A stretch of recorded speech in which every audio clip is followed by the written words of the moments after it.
Amaji Samatun Tain, Radio Voice of St. London. Thank you everyone for joining. My name is Farhan Kaghzi. I'm Information Secretary of World Sindhi Congress. On behalf of World Sindhi Congress team, I'm really honored and privileged to moderate this session. And now I'm going to request our speaker, Saeed Nasser Mansoor. Saeed Nasser Mansoor is a veteran trade unionist, activist and political worker also. Currently, he is the Secretary General of National Trade Union Federation. Saeed Nasser Mansoor, please go ahead. बहुत शुक्रिया। मैं ये समझता हूँ कि ये बहुत issue है पाकिस्तान की हिस्ट्री का, वन यूनिट का ख़त्म होना और उस स्ट्रगल का, और इस स्ट्रगल में सिंध का एक बहुत ही पिवटल और बुनियादी रोल था। मैं बार बार ये बात अक्सर कहता हूँ, बदकिस्मती से हमने पूरे सिंध में ये हम कुछ एक छोटा सा सेक्शन है, इसके अलावा ओवरऑल जो है ये अभी तक ये बहुत बड़ी सिंध की डिस्कशन का हिस्सा नहीं बना अभी तक। हम इसको करने की कोशिश कर रहे हैं, बदकिस्मती से हम बहुत सारी बातें करते हैं, लेकिन ये कि एक बहुत बड़ी मूवमेंट जो हमारी तारीख का हिस्सा है, आज उसके ऊपर जो है बहुत ज्यादा बात नहीं हो रही, ना ही उसकी हिस्ट्री को हम आगे बढ़ा रहे हैं।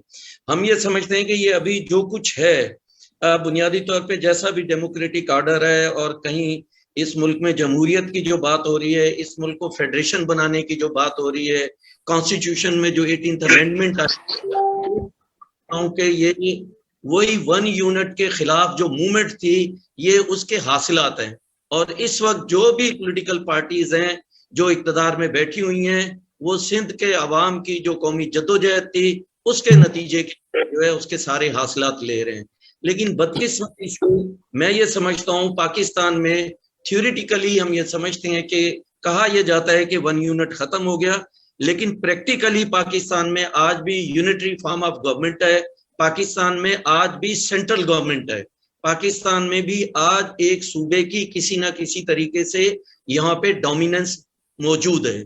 और इसकी वजूहत जो है हमें पाकिस्तान की जो बनने की बुनियादें हैं उसमें तलाश करने की जरूरत है, इसलिए कि पाकिस्तान की बुनियाद में ही एक तजाद मौजूद था कि 40 की करारदाद में आप ये कह रहे हैं कि पाकिस्तान एक फेडरल स्टेट होगा और पाकिस्तान जो है यहाँ की कौमी वहादतों की बुनियाद पे इसकी तशकील की जाएगी।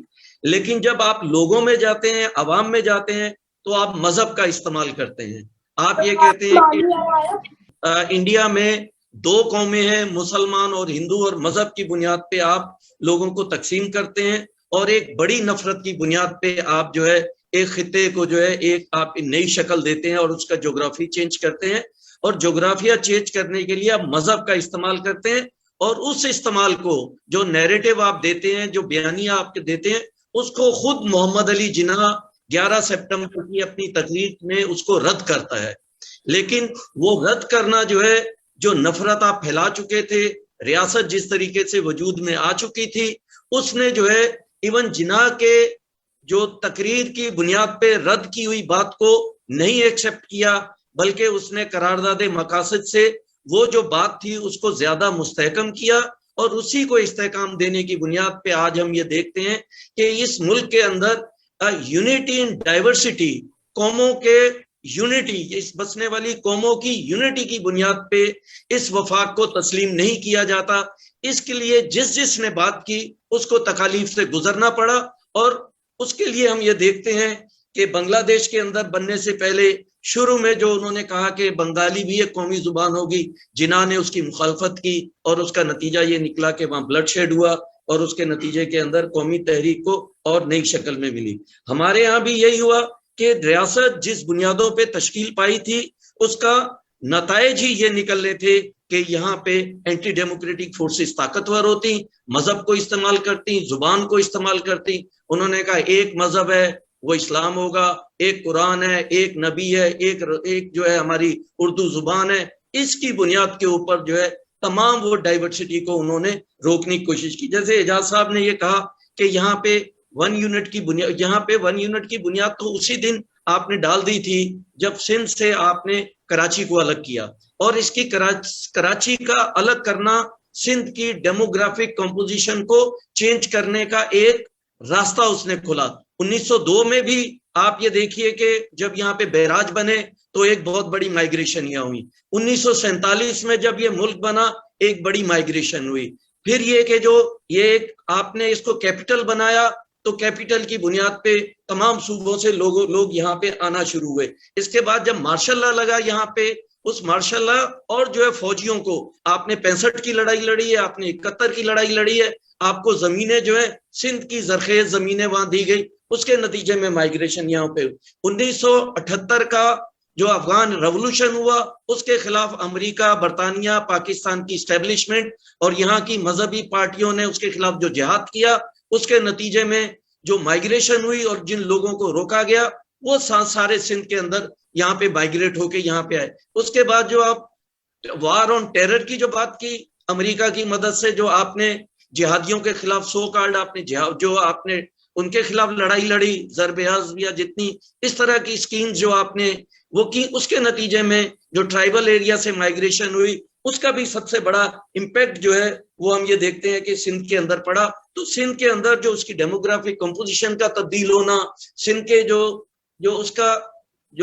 उसकी आइडेंटिटी है, नेशनल आइडेंटिटी, उसके ऊपर हमलावर होना। इसी तरीके से जैसे पानी का मसला है, इंडस वाटर जो ट्रीटी हुई, अयूब खान ने जो नेहरू साहब के साथ ट्रीटी की, उसमें सिंध को कहीं पे भी उसको इन्वॉल्व नहीं किया गया कि लोअर रापेरिन का जो सबसे बड़ा जो उसके अंदर इंग्रेडिएंट होता है, उसका जो सबसे बड़ा स्टेक होल्डर होता है, उसको किसी नेगोशिएशन के अंदर शामिल नहीं किया। और एक फौजी डिक्टेटर ने जो है इंडिया के साथ वो किया और पंजाब के 3 दरिया जो है उसके हाथ भेज दिए। और इंडस जो वाटर के अंदर, इंडस सिस्टम के अंदर जो पानी था उसको मुख्तलिफ हीले बहानों से उन्होंने चुराने का आगाज कर दिया। और उसकी कल्बिनेशन जो है आज जो है सिंध के अंदर एक हम बदतरीन शक्ल के अंदर आज ये देख रहे हैं। लेकिन इससे बहुत पहले सिंध के जो कोस्टल बेल्ट है उसकी तबाही का आगाज हो गया। तकरीबन 29 लाख हेक्टेयर जमीन जो है वो तबाही का शिकार हो गई है।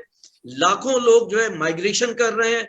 दरिया का, समंदर का पानी जो है वो चढ़ रहा है, इसलिए कि डेल्टा जो उसके दरिया सिंध का पानी एक खास मिकदार में जो समंदर में जाना था वो नहीं जा पा रहा, और समंदर जो चढ़ा आ रहा है डेल्टा सिंध का, जिसके अंदर लाखों लोगों का रोजगार वहां से था, वो सारा तबाह हो गया। तो हम ये समझते हैं कि 1 यूनिट की जो लड़ाई थी वो थियोरिटिकली तो हमने जीती, हमने मनवाया, कॉन्स्टिट्यूशन में उसको तस्लीम किया कि यहाँ 4 जो है वफाकी यूनिट्स हैं, इकाइयां हैं। लेकिन मैं ये समझता हूँ ये लड़ाई अभी खत्म नहीं हुई है और बहुत कुछ अब करना बाकी है। और ये ज्यादा ताकत के साथ अब जो है ये इसको दबाने की ये कोशिश की जा रही है। पिछले जो ये अमेंडमेंट हुई है 18th अमेंडमेंट, इसमें बहुत सारी कंकरेंट लिस्ट जो थी, जब 1973 का कॉन्स्टिट्यूशन बना था तो ये कहा गया था कि खास टाइम के बाद जो है कोई 22 के करीब जो कंकरेंट लिस्ट के में वो जो है वफाकी यूनिट्स को जो है जिनको हम सूबे कहते हैं उनको शिफ्ट हो जाएंगे। और बदकिस्मती से उसको एक बहुत बड़ा अरसा लगा उसको ट्रांसफर करने में। अभी जो है 18th अमेंडमेंट के तहत वो मिला है, लेकिन वो भी जो है हमसे छीन लिया गया है। उसके ऊपर कभी कोई अमल दरामद उस तरीके से नहीं हो पा रहा। और उस पे भी जो है पाकिस्तान की मुक्तदर है, पाकिस्तान की मिलिट्री इस्टेब्लिशमेंट है, उसके लिए बहुत बड़ा वो सवाल है। वो ये समझते हैं कि पाकिस्तान को, अक्सर ये बात जो इनफॉर्मली वो करते हैं कि 18th अमेंडमेंट ने पाकिस्तान को एक कन्फेडरल सिस्टम के तहत ले जाया गया है। लेकिन हम अब भी ये समझते हैं कि पाकिस्तान की जो 40 की करारदाद है ये उससे बहुत पीछे की सूरत हाल है। लेकिन जो कुछ हुआ है 18th अमेंडमेंट के नतीजे में, वो भी सूबों को और खुसूसी तौर पे सिंध को वो देने के लिए तैयार नहीं है। और इसमें बदकिस्मती ये है कि पाकिस्तान की और खुसूसी तौर की सिंध की जो रूलिंग क्लास है, जिसमें पॉलिटिकल पार्टीज भी उसकी जो रिप्रेजेंटेटिव हैं, वो कहीं ना कहीं जाके सिंध के सवाल के ऊपर कॉम्प्रोमाइज करती हैं। इसके लिए बहुत ही जरूरी है कि सिंध के अंदर एक नई अलाइनमेंट के साथ और एक नई सोच के साथ पाकिस्तान को, अगर हम ये समझते हैं कि ये एक ज्योग्राफी को, इसको पाकिस्तान के को कायम रखना है, तो इसको ट्रूली एक फेडरल स्टेट बनाने की तरफ लेके जाना पड़ेगा। यहाँ से मजहब की बुनियाद पे पॉलिटिक्स को निकालना पड़ेगा। यहाँ पे बसने वाली कौमों के राइट्स और उनके वसाइल के ऊपर उनका सियासी कंट्रोल जो है वो जब तक तस्लीम नहीं करते, इस मुल्क की बका नहीं है। और ये मुल्क एक बहुत बड़े क्राइसिस के अंदर जा रहा है, और इस क्राइसिस की एक जो कंट्राडिक्शन है, जो एक वजह है, वो मैं ये समझता हूँ कि वफाक को सही तरीके से वफाक ना बनाना और यहाँ बसने वाली कौमी जो इकाइयां हैं उनके राइट को तस्लीम ना करना है। और ये मैं समझता हूँ कि 1 यूनिट के खिलाफ वो जद्दोजहद जो हमने जारी की थी, हमने 1 यूनिट खत्म किया, लेकिन प्रैक्टिकली पाकिस्तान में आज भी 1 यूनिट मौजूद है और उसके खिलाफ एक लड़ाई और एक जद्दोजहद की बहुत अशद जरूरत है। थैंक यू साईं नासिर मंसूर साहब। मेरा एक क्विक क्वेश्चन ये है कि 1 यूनिट टूटने से सिंध को फायदा क्या हुआ? सबका पहिरीं ॻाल्हि त आऊं ई सम्झां थो त फ़ाइदो त इहो थियो आहे त हिन जी जेके नेशनल हिन जी जेके क़ौमी जेकी वहदत आहे हुन खे तस्लीम कयो आहे थ्योरेटिकली। त ही असां जॾहिं बि इहो मसइलो आयो आहे, जॾहिं सिंध जा माण्हू गॾु थिया आहिनि, हुन में हुननि ही ॻाल्हि कई आहे त सिंध जी वहदत ते जॾहिं बि हमलो थींदो त ही गॾिजी हुन जे लाइ विढ़ंदा। ऐं 1 यूनिट जो सभ खां वॾो फ़ाइदो इहो थियो आहे त असां ही तस्लीम करायो आहे त सिंध हिकु वहदत आहे ऐं एज़ ए वहदत असां हिन पाकिस्तान जे वफ़ाक़ में शामिल थिया आहियूं। जेसि ताईं असांजी वहदत खे तस्लीम कोन कंदासीं तेसि ताईं ही वेड़ जेके असां कंदा रहंदासीं। तव्हां ॾिसो कालाबाग डैम जो जॾहिं मसइलो आयो हुयो तॾहिं बि माण्हू जेका आहिनि एज़ ए क़ौमी वहदत जे तौर ते निकिरा हुआ ऐं हुनखे हुननि मिलिट्री डिक्टेटर के शिकस्त ॾिनी हुई ऐं हुनखे नाकाम कयो हुयो। ऐं सम्झां थो सभ खां वॾो जेको फ़ाइदो आहे वो इहो ई आहे त असां ही तस्लीम करायो आहे त सिंध हिकु नेशनल हिकु वहदत आहे, क़ौमी वहदत आहे ऐं ही वहदत जी शक्ल में वफ़ाक़ में शामिल रहंदी ऐं हुनजी हिननि खे तस्लीम करणो पवंदो। Very frankly speaking, as a political worker, आऊं सम्झां थो त ही सिचुएशन ॾाढी ॾुखी आहे हिते। मसइलो इहो आहे त जेके पॉलिटिकल पोलराइज़ेशन आहे हू जॾहिं जेको आहे स्टेट जो जेको पाकिस्तानी स्टेट जो एपरेटस आहे हू जॾहिं चाहींदो आहे हू बटन ऑन करे छॾंदो आहे त ही झेड़ो जेका उहो शुरू थी वेंदो आहे। ठीकु आहे, त हिन में आऊं ई सम्झां थो त जेका प्रोग्रेसिव आहिनि, रेडिकल जेके नेशनलिस्ट आहिनि ऐं इंटेलेक्चुअल्स आहिनि, हुननि जे लाइ ज़रूरी आहे त हू हुननि कॉन्स्टिट्यूएंसीज़ में वञी वर्क करनि जिथे कमु करण जी ज़रूरत आहे।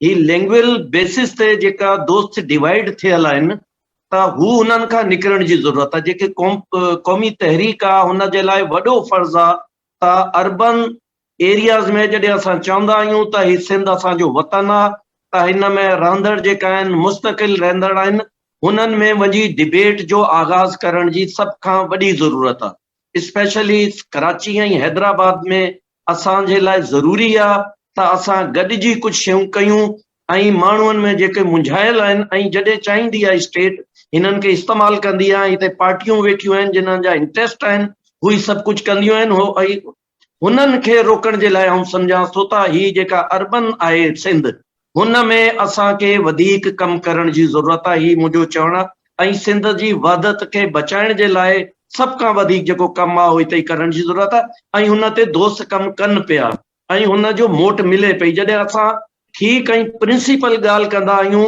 ऐं सिंध जी वहदत जे लाइ ॻाल्हि कंदा आहियूं त माण्हू ॿुधंदा आहिनि ऐं टाइम लॻंदो आहे सच ताईं पहुचण जे लाइ, पर आहे पहुची ईंदा आहिनि। त मूंखे ही उमेद आहे त जेकॾहिं असां हिन ते कमु कंदासीं त मूंखे लॻे थो त असां कुझु शयूं जेके आहे हुनखे हू करे सघूं था। Thank you Sai. Thank you Sai Nasir Mansoor for your insightful talk. Sindh मुहिंजी अमा सूह तुंहिंजी मथां छा लिखी छा लिखां छा लिखी छा लिखां ओ सिंध मुहिंजी अमा। दुनिया जा सिंधियो हिक मुठ थी सिंध बचायो। सिंध मुहिंजी अमा सूह तुंहिंजी मथां छा लिखी छा लिखां। सिंध जो क़ौमी आवाज़ radio voice of Sindh London.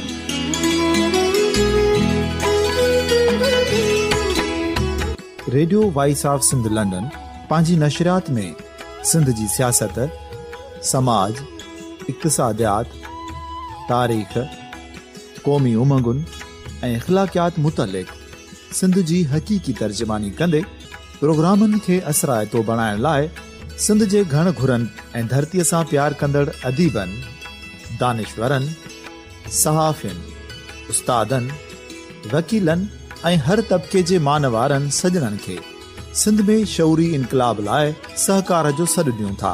अचो त गॾिजी सूफ़ियुनि ऐं संतनि वारी सिंध जो ओज हिकु मुठ थी वरी वापसि आणण वारे सफ़र जा साथारी बणिजऊं।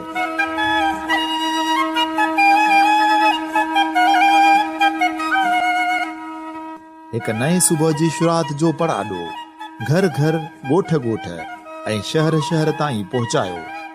शाल सिंध आबाद ऐं ख़ुशहाल थिए, सिंधी माण्हू सुखियो ऐं सताबो थिए।